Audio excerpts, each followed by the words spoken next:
brugt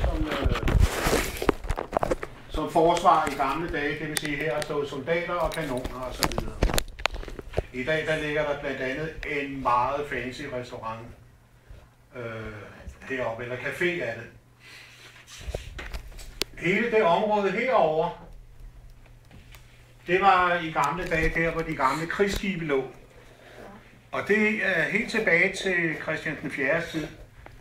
Og frem til omkring år 2000, der havde vi stadigvæk marinen liggende derinde. Den er flyttet nu og ligger i Korsør og i Frederikshavn. Der lå også et meget stort skibsværft i gamle dage, noget der hed B&V. Og B&V de byggede faktisk den første dieselmotor til skibe. Så det er udviklet herhjemme.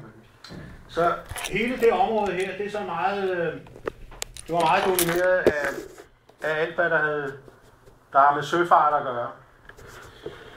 Herinde med kanalerne, der var det så mange forskellige mennesker, der boede. Og I kan se, at vi snakker om kanaler. Dybest set, så er der jo. Men alligevel får det danskerne og københavnerne til at sige, det her, det ligner Amsterdam. Og i Amsterdam er der ved ca. 30.000 kanaler eller sådan noget i den stil. Men bygningsmæssigt og idémæssigt, ideen er taget fra Amsterdam i Holland.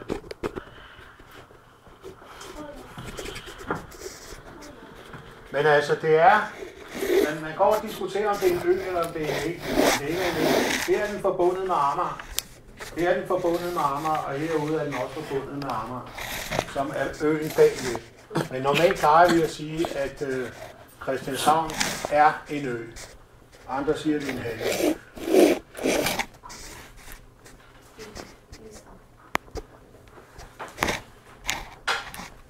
Nu står det helt på engelsk nu.